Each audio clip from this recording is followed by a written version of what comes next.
হুমকির মুখে জাতীয় সড়ক, লাগোয়া খাস জমি কেটে মাটি পাচার। অভিযোগ দাখিল কাটিগড়া সার্কেলে। কাটিগড়ার বুক চিরে যাওয়া ৬ নং জাতীয় সড়ক আজ হুমকির মুখে।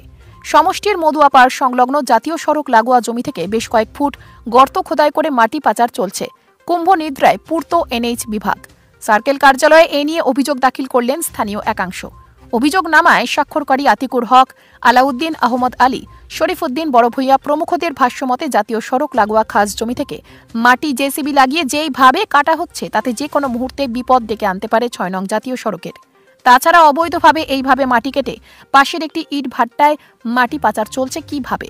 এই মাটি খোদাই বন্ধ করার পাশাপাশি কাদের পছন্দ মদতে এমন মাটি কাটার কাজ চলছে তা খতিয়ে দেখতে প্রশাসনের দৃষ্টি আকর্ষণ করেন তারা। কাটিগড়া থানা আধিকারিককেও অভিযোগ নামার প্রতিলিপি দেওয়া হয়েছে বলে জানা গেছে। এদিকে ঘটনার সত্যতা যাচাই করতে সাংবাদিকদের এক প্রতিনিধি দল সেখানে গেলে তাদের চোখেও ধরা পড়ে মাটি কাটার কাজ। মধুয়ারপাড় এলাকার ৬ নং জাতীয় সড়ক থেকে অনুমান ১০ মিটার দূরত্ব থেকে বেশ কয়েক ফুট গর্ত করে জেসিবি লাগিয়ে কাটা হচ্ছে মাটি। সাংবাদিকরা কার মাটি কে কাটছে জানতে চাইলে ক্যামেরা থেকে মুখ ফিরিয়ে নেন মাটি কাটার সঙ্গে সেই মুহূর্তে জড়িত থাকা ব্যক্তিরা। শেষে বাদল দে নামের ব্যক্তি এসে সাংবাদিকদের সম্মুখে স্বীকার করে তারা মাটি কাটাচ্ছে পানীয় জলের ব্যবস্থা করার জন্য। তবে জাতীয় সড়ক সংলগ্ন জমি থেকে মাটি কাটা বিষয়টি যে ভুল এবং অন্যায় হয়েছে তা স্বীকার করেন তিনি। কাটিগড়া থেকে প্রণব মালাকারের রিপোর্ট, নিউজ অবিকল। আমার নাম বাদল দে। এই জায়গা কার? এই জায়গাটা বাগানে আমরা রেডি।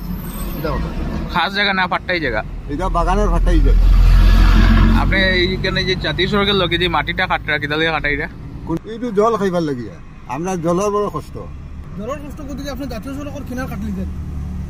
ওই ওটা হইলো আমার ভুল হইছে। ওর লাগি আপনারা রেডি। এবার এটা গছরা এরপরে ইনো গরুয়ে গাছ খাইতে জায়গা তো কাটার কত না। এটা কাটতা কেন? খাটিয়ে তো ইট বাট্টা দিতরা। আবার ইট বাটার মাটি যা।